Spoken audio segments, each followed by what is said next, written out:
been drawn to horses since I can ever remember. I don't really know where that came from.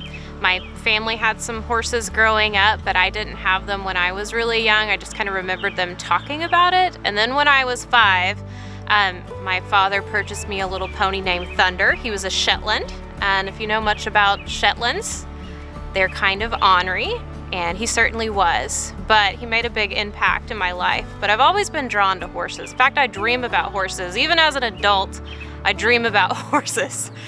Horses are really wonderful therapy animals, namely because they're non-judgmental. They just bring themselves to the session, and that's enough. A lot of times we'll kind of have an agenda of like, okay, here's what I hope to accomplish in today's therapy session. And sometimes we don't get to any of that.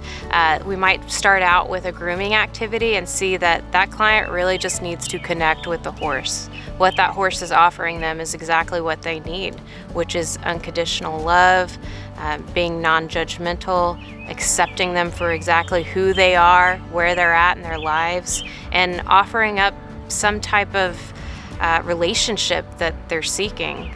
I think more tribes are reaching for culturally relevant interventions. So I do feel that some are looking to do more equine assisted work. And I'm glad that they are, because they have so much to offer our tribal members and our communities.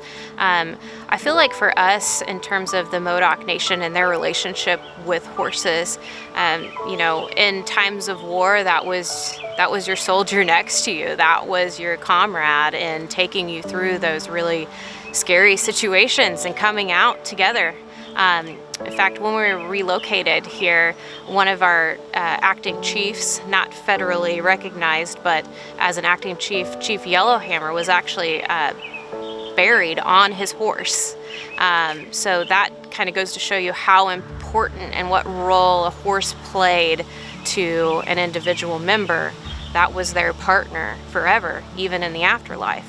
So that commitment, that relationship is very profound and impactful. I really think that people in this area have been hungry for a new type of healing, a new way to heal and mend their spirits. I wasn't really all that surprised that we've received the level of feedback around our equine assisted therapy services. I think the big barrier for people in the past has been income and how to pay for services. Our program is credentialed through Sooner Care, so Medicaid, so that makes it available for low-income families, some of the people who need it the most. But one of the cases that just like warms my heart and brings a smile to my face every time I think about her, and I'll call her, let's call her Beth for the sake of giving you the story.